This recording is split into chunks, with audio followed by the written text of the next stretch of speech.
What's up, everyone? Welcome back to Vikings Brawl podcast. My name is Tyler. I'm your host, and I've got with me my host, like always, Austin. You can find us both on Twitter at Calmer Skull and at Winders20, and you can find the show on Twitter at Vikings Brawl. And today we're going to talk a little bit deeper into draft prospects that we would both like in the first three rounds. But before we do that, we are going to talk about what's happened in the league this past week since we haven't talked, and talk about Tom Brady talking a little bit this week. I know you were talking to me about that earlier.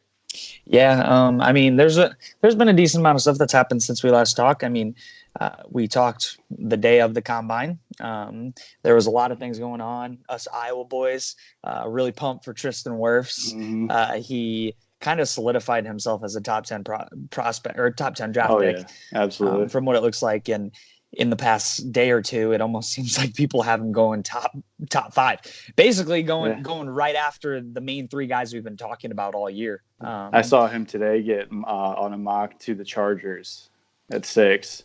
That's interesting. Yeah, if they don't go quarterback, that's a good option.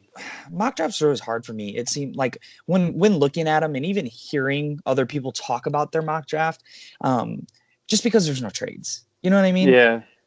Trades tend to be something that really like defines the draft, and it's gonna, honestly, I think it's gonna be what we see in one of the first three picks. Who knows what's gonna happen at pick 3? We kind of all assume that it's gonna be like a Joe Burrow, Chase Young, and then we'll see what happens at pick 3. I'm super excited for the draft, and after watching the combine, seeing how many quarterbacks performed well, how many wide receivers performed well. I mean, this we probably say it every single year, but this draft is stocked, and it's really exciting. This one really is. It has me jumping back and forth between prospects of who I want, even if whether it's realistic or unrealistic for guys. Besides that, I mean, we saw 2 trades happen this week. Trey Turner got traded from the Carolina Panthers, and AJ Boye got traded from the Jaguars. That one was really, really interesting. What did you think about that one? See, I'm excited for the Panthers, actually. Okay. Out of all those, I'm the most excited for them because I know what it's like to watch Matt Khalil as your left tackle, and I know our buddy Nick had to deal with that too as a Panthers fan, and I'm excited for them to have someone that Cam can trust, and it's a lot easier to find a guard that's decent and not pay $9 million like they were gonna. And at the same time, you know, Turner's in his prime and one of the best at his position, so. It was a kind of a win-win for both teams. I wonder what Carolina's going to do there. They may shake it up in the draft. Who knows? That with Chris McCaffrey's contract coming up and everything like that, not even really knowing if Cam Newton's going to be their quarterback next year, I'm excited just to see what happens.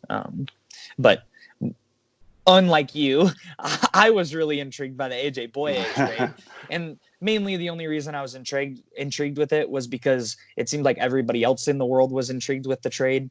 AJ Boye, for anybody that didn't hear this, AJ Boye got traded from the Jaguars for a 4th round pick straight up to the Denver Broncos. The Denver Broncos have done a great job when it comes to trading, and John Elway has done an amazing job there. I couldn't imagine what it would be to have him in Minnesota helping out. It's just such a smart mind, and he tends to make a lot of trades that just are so one-sided. And that's kind of what I saw with this one. A couple of my buddies were texting me about it and talking about, oh my gosh, it's such a wild trade. I can't believe that they actually got rid of him for a 4th rounder. Obviously expecting more like a 2nd round or something like that. I then rebutted to them about everything else because me being as hard-headed as I am and liking to argue about literally everything, AJ Boye is just kind of getting a little bit older. He's 28, about to turn 29 in September. He had one really good season, which was not last year, but the year before, when he had 6 interceptions and debatably was like the best corner in the league. Right. But besides that, he's had 1 interception every other year of his career. He's been in the league for over 8 years now. There's just it's just about that time, especially for the Jaguars and the position that they're at, that they have no clue exactly what's going to happen with the organization. Your best bet's almost to just get rid of everybody and restart, because it seems like teams that do that, people think it takes a lot longer, but it tends to only take a couple of years if you do it the right way. And the Vikings are a perfect example for that. You know what I mean?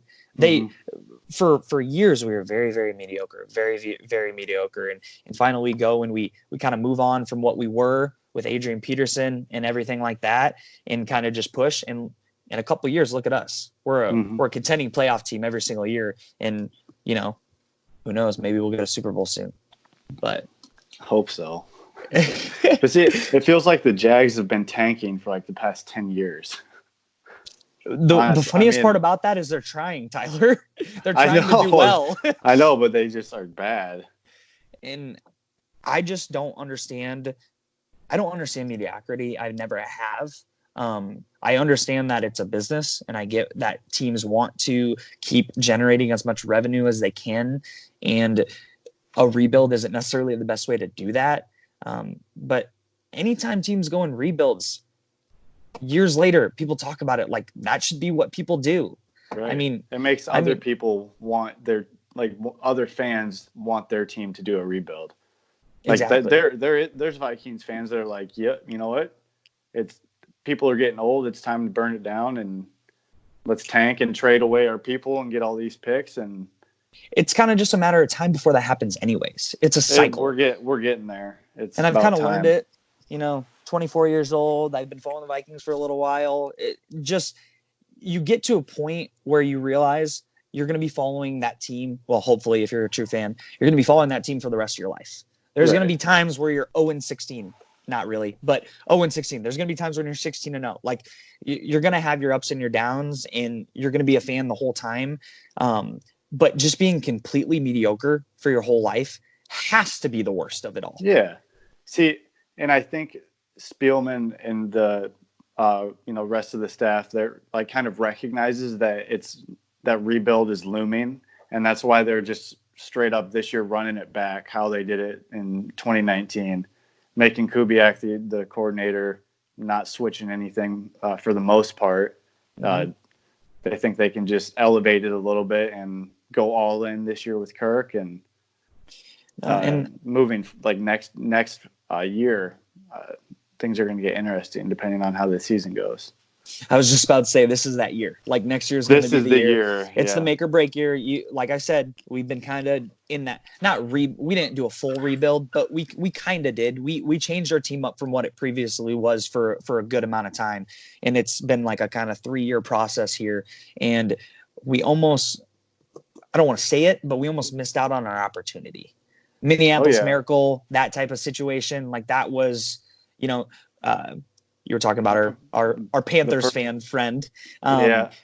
He always comes at me with you guys missed your year. Like, teams have their years, you know what I mean? And you have to capitalize on the year. The Panthers didn't do it. And then look what happened. Philly had their year with Foles. They did it. Look what happened. That was their year. But if you can manage to hoist that trophy, that's forever.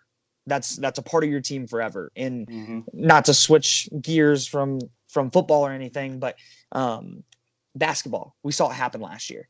Toronto Raptors, they did it with Kawhi Leonard. Like, they knew they went all in on one season. They knew that he probably wasn't going to be coming back the next year. Yeah. They went all in. They knew. And they would do that 10 times out of 10 again.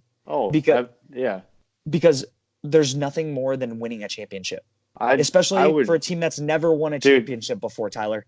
I would happily take the Lombardi hosted, like, I would take that in a million seconds, or like in a million years, and then go 0-16 for the next 5 or 10. I don't even care. I would still wear the same hoodie that said Super Bowl champs around, because you know what? We have one.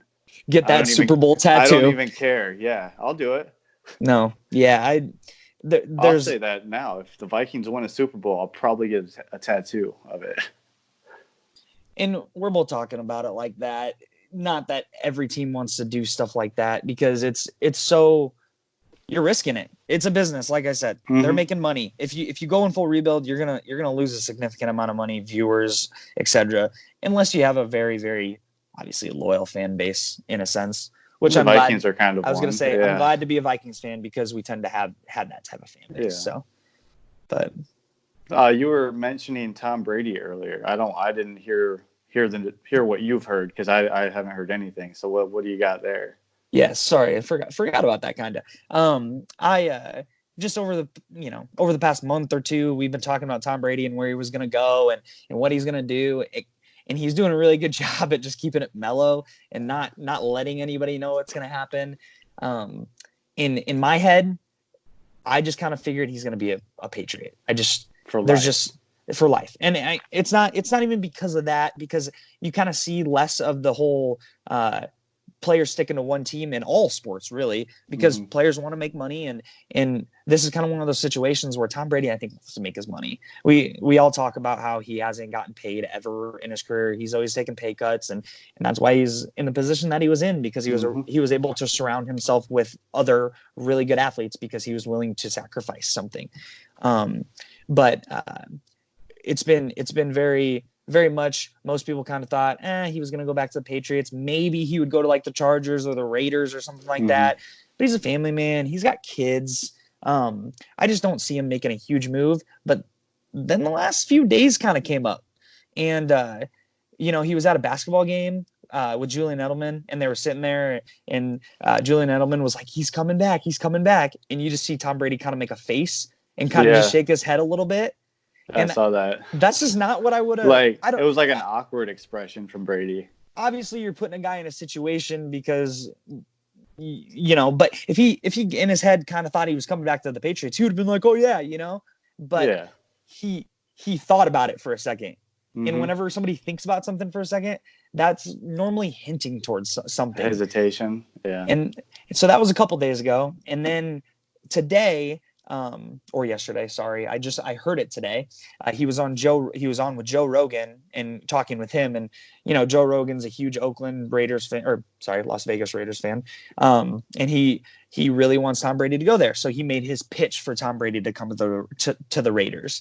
And, Tom Brady doing a really good job, kind of just, even keeled it, saying that he wasn't sure what was going to be happening, and that he was going to be going on vacation soon. But he kind of hinted towards the fact that he might know sooner than later, and we might know sooner than later what's going to be happening. So, no kidding. I just personally, based off of kind of the last few weeks, the chatter, it almost seems like he is thinking about going somewhere else. And I think it was Will Kane made a very good comment today on ESPN about it, in saying that think of it as a regular guy. You're at a job and you're working and you're there for 20 years. At that point, you're ready to do something different, whether that be retire or whether that go and do something else. Yep. You're okay with moving on, and you've done your due diligence in that 20 years that you can be okay with moving on. And so if he does want to go, then the Patriots are going to be okay with that. And we all know Bill Belichick's going to be okay with that. Yeah. But honestly, I think he's going somewhere else now. And I'm super excited to see Tom Brady somewhere else.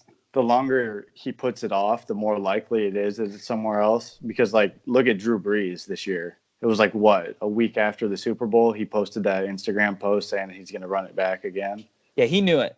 Yeah, there's a difference there. He's like, no doubt, we're doing it again. Brady's just awkwardly avoiding it. Yeah, I don't know. He looked good in that brand new Las Vegas stadium. Yeah, right, dude. I just that's the one team I just don't see it happening. The only reason I would see that happening is because of the people that are leading the team. John Gruden, Mike Mayock, those two guys are amazing. They're very intelligent, great football minds, and you could do a lot with them. But you also have to think realistically. Is Tom Brady moving to Las Vegas? Right. Yeah. Dude with multiple children in great relationship with his wife. They have an awesome life. Do you really think they're just going to pick it up and move to Las Vegas so he can play 1 or 2 years of football? I don't know. Probably not win a Super Bowl there. Yeah. his chances of winning a Super Bowl are almost just as high in New England as they are anywhere else. The only probably higher. Yeah, I mean, the coaching staff. There's only one real other team that I think it would be. People kind of are talking about the Chargers, and that would be an okay fit. I just don't think they're Super Bowl ready. He'd have some weapons. He would have some weapons. But that defense isn't as good as the Tennessee Titans. Oh yeah, that'd be cool. Oh, and wasn't he just FaceTiming Vrabel? I mean, didn't we just see that? Is it not inevitable? I mean, I know they're buddies. Mike Vrabel, young wide receivers, solid tight ends, Derrick good Henry, line, and then Derrick Henry in the backfield. I was going to leave that one till last. That's the most important part of it. I can't imagine having Tom Brady Smith, with an amazing running back. And Jonnu Smith, didn't he run like a 4.4? Yeah, dude, he's quick. He's a decent blocker too. Not the best in the league, but he's a decent blocker. That'd be interesting. That wouldn't be too far of what Nashville's not that far from the New England area. And I mean, the defense is going to run just about the same as New England would be. Exactly. The only other, I mean, maybe he gives New England an option to be able to go get him weapons. They've done it in the past multiple times, and if they do that, maybe he stays. But that would be the only reason I would see him staying, is if they manage to get weapons for him. Yeah, I'm with you. Well, I think we should switch on over to the draft talk and kind of familiarizing everyone with some names that we think the team will go with in the first 3 rounds. Absolutely. Like people I'm going to kind of tell you like people I want them to pick, and then like, okay, who I think they'll really pick, but it just depends on the board. So for the first round, the ideal pick to me would be Josh Jones, the left tackle from Houston. He's 6'5", 310. He's kind of like a less raw Brian O'Neill coming out, but left tackle. Has the same athleticism. He's aggressive. Just needs a little bit of like technical improvement with just coaching and using his leverage.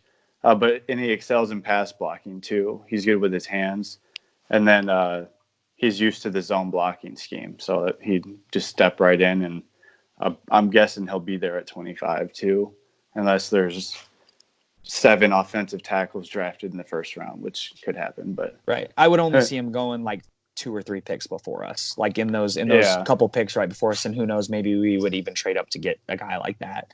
Because I have him written down as well. He's not one of my options that I was going to pick in the first round, but he was kind of that guy that I wanted to talk about. If it weren't to go my way in the first round, then that would be a guy that I would definitely be okay with. Okay. So Josh Jones is like ideal, and like someone I would be like, okay, if he's on the board there, then I say just, unless someone ridiculous like Javon Kinlaw drops, then go get him. Mm-hmm. But then if he's gone, I wrote down Jeff Gladney, the corner from TCU. Okay. 6 foot, long frame, like his wingspan is a lot longer than his height. Right. Like quick feet and hips. He ran track throughout high school, and then at TCU, I believe at TCU still. And that it shows when he on his back pedal, and then when he turns to run, it's just such a smooth transition. It's like he's never like bailing to where he's like, oh, I need to catch up. He's always stride for stride. Right. And so he'd be able to step like in right away, I think, and then challenge my cues for the second cornerback or the first or second spot. Depending on what they do for a starter this year. But I could see that. That's only, I think, if the tackles are gone and Mike Zimmer's like, hey, so our tackles are gone. I want a corner. So that he'd be a Zimmer corner. Ran a 4.4 too. I was going to say, I think if we go corner in the first round, I think that's going to be a Zimmer decision with like Spielman agreeing. Whereas I think the more likely thing is going to be Spielman decision. Yeah. And it's, I mean, we just can't go wrong with offensive line. We need it. And it'll benefit. Especially left tackle. Right. So I think Brian O'Neill is set for a starter for years. Absolutely. And I liked your comparison, because I'm a huge, just a huge speed an athleticism guy. Mm-hmm. And I'm sure everybody probably agrees with that at this point, just because of the way that the NFL's moving. But people are freak athletes. Yeah. And if you like, you have Tristan Wirfs out here running a faster 40 time than DeAndre Hopkins.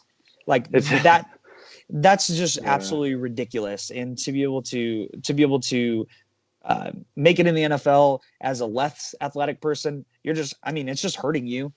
You can do it. Tom Brady did it. A lot of guys have done it, but there's nothing against having the athleticism there. And he's got the ability and or sorry, not the ability, but he has the tangibles there needed. And, the Vikings are about as good as it comes when it comes to teaching people up. So, and it'd be amazing if somehow they drafted him and he was just able to win the job, and they're like, oh, well, we can take some cap savings with Reef, but I don't see that. I don't see that.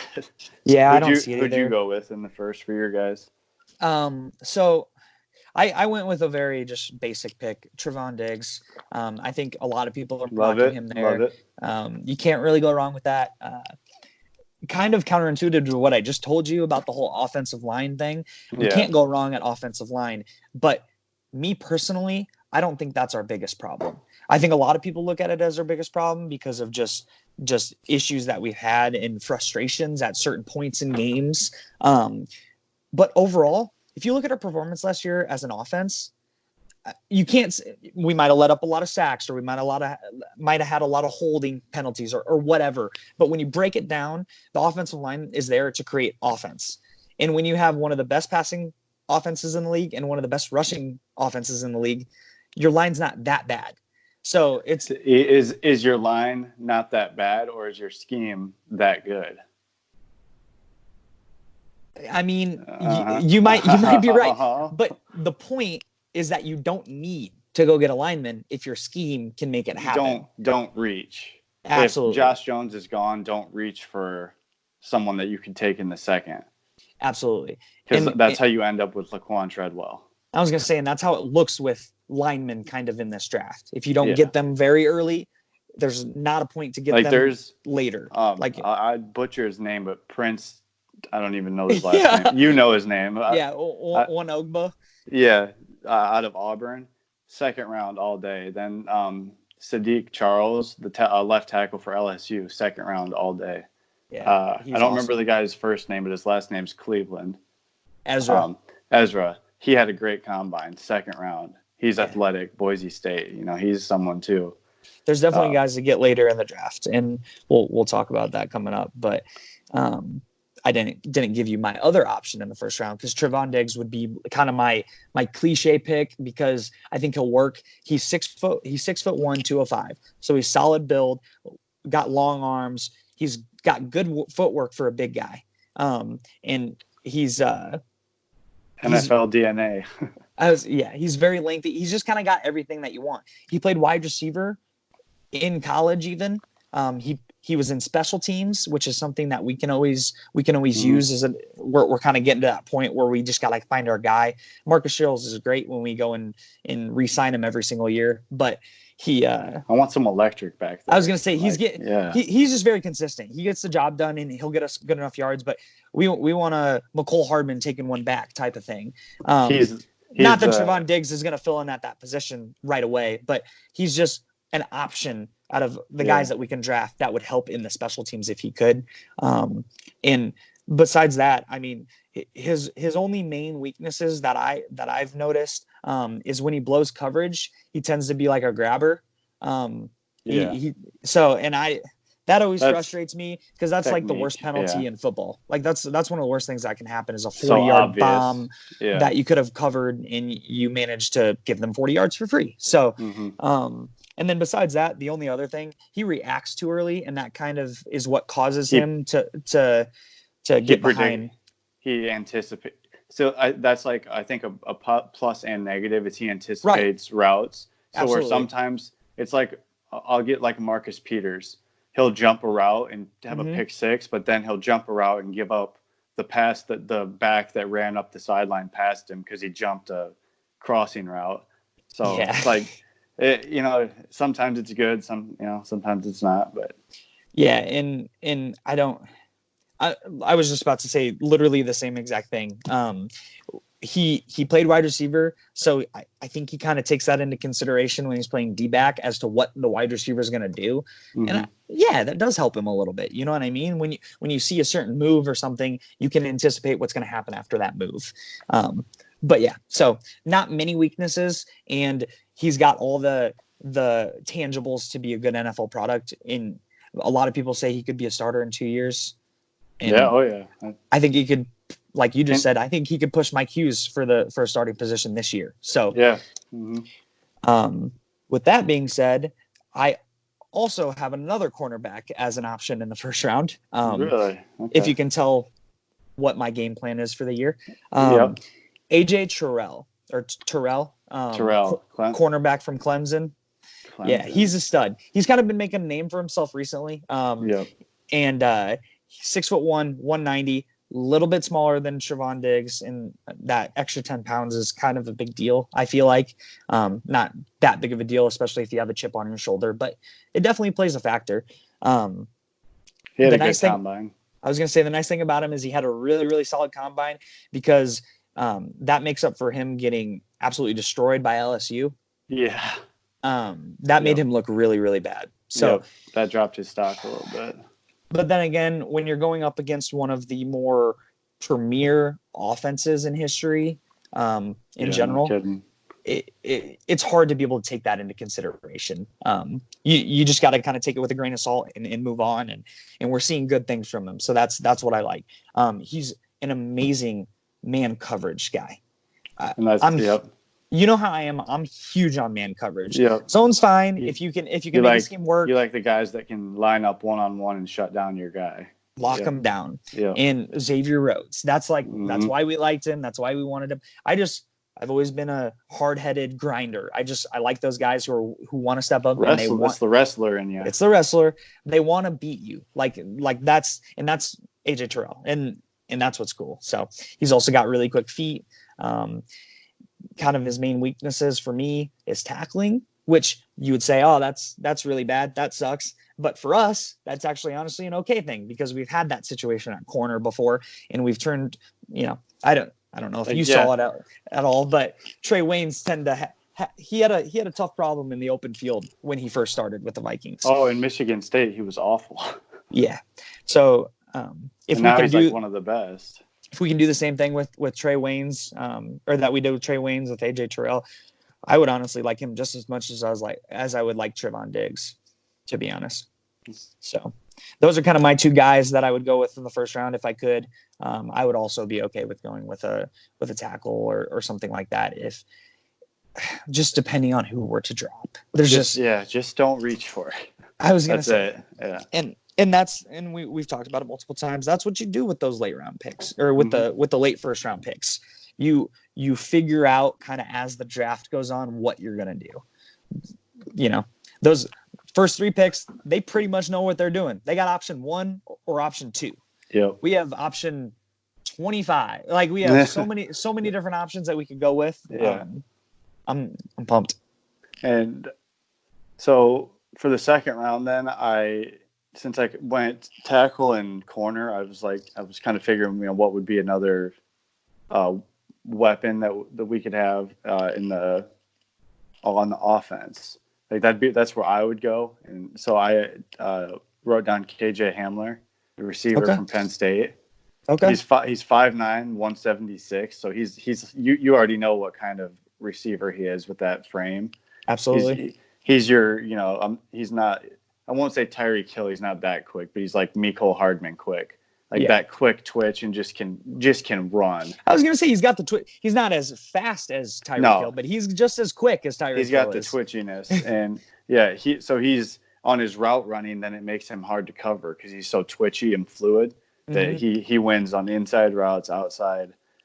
He can stretch the field, and really the only downfall is he's so small that if he goes across the middle or where linebackers are, he's going to get demolished. So he's kind of, I won't say he's not like a one-trick pony, but he's not going to be your your settle in the middle of the zone and a bunch of linebackers guy. He's going to be your jet sweep motion. He's going to be your Percy Harvin kind of guy. Wearing the jersey right now for anybody that can't see us. No, that's the gadget guy. No, I'm pumped about him. I've watched a little bit about him, and I wasn't sure. I don't know where he's gonna go in the draft, whether it be second or third round, because there's so many wide receivers. Mm-hmm. The only thing that I noticed that was like a negative about him was kind of like the route running. Like, he's fast enough to make it happen in college, but I feel like he just really has to step that up in the NFL to be able to make it. What's really cool about him is those jet sweeps and stuff that you talked about. Yeah. Not that he's the same type of player, but he could really fill in that Percy Harvin, Cordell Patterson type of role. Yeah. And we kind of saw that last year with our team. Like, we were doing it with Thielen and Diggs, and those guys aren't necessarily like great runners by any means. You know what I mean? Handing the ball off to him, getting the ball in the backfield. That's not, yeah. They're KJ not Hamler running backs. He can be a running back. He looks a lot better at that. And so we could kind of use him as that utility guy. And I love utility guys in the NFL. I think a good comparison for him is D.D. Westbrook. Yeah, that's a good one. Like kind of like a realistic, like, I think that's about where he is. Yeah, D.D. Westbrook is in an unfortunate situation, but yeah, but he's talented. He absolutely. Can be, but I do think he's a little quicker than D.D. Like, okay, like as in speed and quickness, he's just a little quicker twitch than him. Absolutely. But then that's game speed too. You can see that in game speed more than anything. Yep. So for another option in the second, it just kind of depends on how the first goes. If they take a tackle, I put a different corner. And it's someone that should be kind of a first-round prospect, but because he's had like 3 shoulder surgeries and he is about to have another one, he's getting some questions. Jalen Johnson from Utah. Yeah. He's talented enough that he should be a first-rounder, but like his elite athleticism, his short area quickness, like if you release inside, well, he's taking you inside. You go out, like he just knows where you're going and he sticks to you. And then on top of that, he processes everything in front of him fast. So if there's a crossing route, he knows what zone to pick up. He can match coverages. So that's what he'd be like a good fit in this match cover 3 type defense. So and he's a 6 foot 190, which is a solid build. So I would be thrilled with him at pick 58. Yeah, no, I mean, I originally thought he was going to be going towards the first round, like maybe even in the first round. I was okay with getting him with pick 25 a couple weeks ago. So if that happened, I would not be against that. And like you said, it would depend on how the first round went and what we did from there. But if he's still there at that pick, I say you run that pick up to the podium. Oh yeah, so. Yeah. Zimmer would coach him up, and he'd be a damn good pick. So you're going offensive line, and then you're dealing with our offense and our D-backs from there. Okay. Yep. Second round, I did a little bit different, and I think it's just because of that first round. I think it's going to have a big play. You talked about him earlier, Ezra Cleveland. Yep. Originally, when we talked about that we were going to do our first 3 rounds tonight, he was the only guy I wrote down. The only reason I wrote him down and nobody else was because of how perfect of a situation that would be if we got him there. He is very similar to Josh Jones in a sense, very athletic. He was 90th percentile in the 20-yard shuttle, the 40-yard dash, and the 3-cone drill for his position. So with that being said, not that like the 40-yard dash matters for a lineman. It's important. It's less important than the other drills. But the for Vikings, our offense, they use analytics in their draft analysis, like certain thresholds players have to pass, and like he would be like topping their charts with those numbers, just like Brian O'Neill was. Right. I mean, anything you can stack up for confluences can't be bad. So he's patient in his pass sets. He does really well with pretty much just all of the game, like everything that you would want from a lineman, to be honest. He's just kind of a lesser version of Josh Jones in a sense. And that's where I wrote down that Otherwise, Josh Jones in the first round is what I said. So if we can get him there, if not, then this is a very good second option. And that's kind of why I was alluding to, if we can manage to get one of those other guys in the first round defensively or somewhere else that we need, then we can go get a guy who's almost as good in the second round. And I mean, who knows, potentially could be better. He fits our zone scheme well with all of those with all the speed that he has, the 20-yard shuttle, 40-yard dash, and that stuff. That's going to really help with our zone running. Mm-hmm. I mean, we have one of the fastest running backs in the NFL. You have to be able to get upfield very quickly. Fastest and quickest. Absolutely. Yep. He's very, very good at hitting the second level. That was one thing when watching tape from him. He does a very good job. And not even just a very good job at getting to the second level in time. He does a good job at maintaining that first level first in allowing the play to progress before moving on too early, potentially causing issues. That was kind of my only guy. But then I thought about it, and we were kind of talking about it, and I did write down another guy. This one is just a shot in the dark. Jalen Hurts. No kid. Okay. There's just obviously he's probably not going to make it here. Maybe he will. It's hard telling. It is, and that's what I'm trying to say is we don't really have a clear picture after 1 and 2. After Tua and after Tua and I'm blanking right now. Joe Burrow. Thank you. Tua Joe. And Joe Burrow. After those two guys, you kind of have a mixture of quarterbacks from Herbert to I mean, even if you want to go as far as saying Jordan Love and all those guys, you don't really know who's going to fall in love with who. We saw Mitch Trubisky go in the top 10. So someone could trade up to pick 8 and take Jordan Love, and we'd all be like, "What? Where'd that? Yeah. Who knows?" Absolutely. And Jalen Hurts kind of reminds me in a sense of I don't know. He seems a little bit more NFL ready just because of his career. But Dwayne Haskins, in a sense, I think he's a little bit of a project. I think Jalen Hurts won't be ready right away, and I think that's why he would be the perfect situation in Minnesota. Yep, I like that. I'm a huge Hurts fan. I would run laps through my house if they took Hurts. Absolutely. And I mean, who knows? There may be even other quarterbacks that fall later that would be okay. I really like Jake Fromm too. I do not. You don't? Okay, no. That's fair. Get that Christian Ponder out of here. Okay.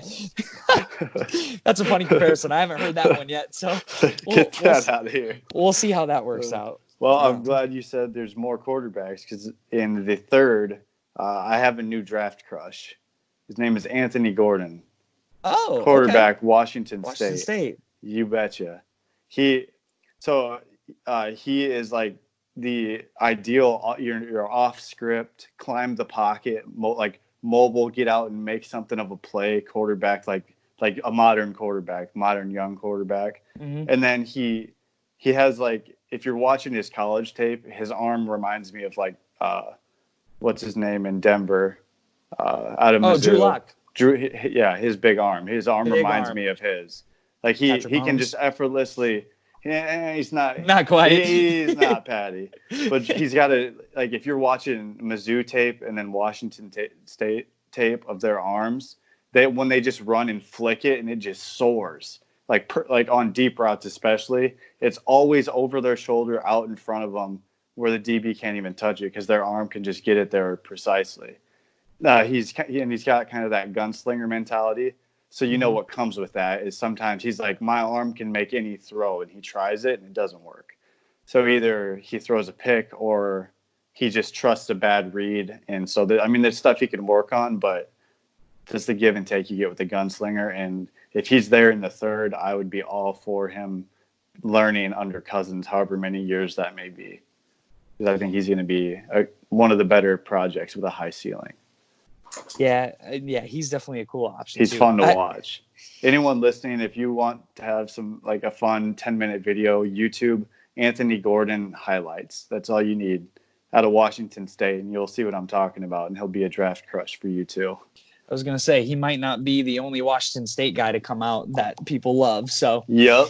He might follow in his footsteps, actually. But we'll Well, see. he doesn't have the stash, so I don't know. But we'll see. You're right. That's pretty important. Gardner Minshew, if anyone He's got know. the mentality though. Oh yeah, he's got that chip on his shoulder that we like. Absolutely. But so he's my ideal. Please pick him if he's there, and if someone doesn't take him in the second or something. And then my more realistic one is Rashard Lawrence, the defensive tackle from LSU. Yeah. He's your typical one technique frame, like Shamar Stephen build, kind of 6'2", 308. That's what he's known for, as a run stuffer. But when he's got like single gap responsibility and he's not getting double teamed, he's like a really good pass rusher. So there's some give and take there. Like he could be a starter, but he could get swallowed up. He's not a Linval who can take a double team and win. But in the third, I think he'd be good value, especially with Patterson, able to kind of mold and teach him. Absolutely. No, and do they run a 3-4 or a 4-3 there? LSU? Yeah. Because I want to say it's kind of a hybrid defense. Because I remember watching. I butchered this guy's name every time too. The edge rusher, Kalavian Chasen or Chaseon. Yep, just about right. I'm not even gonna try. yeah, but I've seen him as an edge rusher and then as a down like defensive end. So I think they mix it up. But he's played 3 tech and 1, and so he's a natural 1 just with his frame too. The main reason I'm asking that is just because how he would fit into the Vikings defense. It would kind of help with getting double teamed. I feel like he would have a lot less double teams happening. Yeah, exactly. So are there in those first 3 rounds? Then is Trayvon Diggs your quote draft crush then? I wouldn't say he's my draft crush. And I don't know if I think you really like this guy, and I didn't say him at all. And it's just because I don't know if that's the route that the Vikings are going to go. And I've had this happen before with Tyrann Mathieu. I really wanted him, and we had the opportunity, and we just went away from that. Yeah. And that happens in certain situations when you have so many things that you want to fix. So Grant Delpit. Yep. I mean, he literally, and I said it before, he just reminds me of it's an LSU safety. That's just they're studs. They're a factory for them, and they come out and they all have a chip on their shoulder and they all play hard and there's all nothing, have swagger and they bring that to your team. Swagger's important. It is. Confidence is contagious. And Grant Delpit has just as much football and athletic ability as anybody in the NFL draft. Like he played hurt this year and got kind of labeled as coasting this year. But last year he was getting compared to Jamal Adams, like the one before him. That's what he said. He's going to be good. Literally, he's going to be that third guy. It's going to Tyrann Mathieu, Jamal Adams, Grant Delpit. They're going to be talked about all in the same breath after it's all said and done. And if he's there at 25, like that's who I'm talking about. Like unless someone like him or Kinlaw is there at 25 when they shouldn't be, like that, you take best player available every time and don't reach. No. And if Delpit's there, like I'm sorry, like you can get guys like Cleveland in the second all day. You can't get Delpit in the second round. Exactly. Is Delpit your favorite? Who's your favorite? My draft crush overall for the Vikings. Yeah. Javon Kinlaw. Okay, that's fair. I don't care what they had to trade this year to trade up to get him. Like, don't trade the farm, but if he's there at like 12, you go get him. It's really 2 people. It's Javon Kinlaw and Anthony Gordon. Besides KJ Hill, there's not a receiver that I'm like, he needs to be on the team, because KJ Hill, the Ohio State receiver, he reminds me of watching Diggs at Maryland. Like Diggs is as elite as he is right now, but at Maryland he wasn't what he is today, and that's how Hill looks to me. Okay. And so he's my crush at receiver, because I think he's like a 3rd round possibility. Okay. Like you said, with wide receivers and not knowing exactly who to go with. For my 3rd round, the one guy that I wrote down was Michael Pittman Jr. Yeah. Okay. We've talked about him. I know Byron. I think that's Byron's guy in the draft. Like, he really likes him at wide receiver, and would love to get Oh him. yeah, he says he knows his dad. He's 6'4", 220. And he's quick. This dude's huge.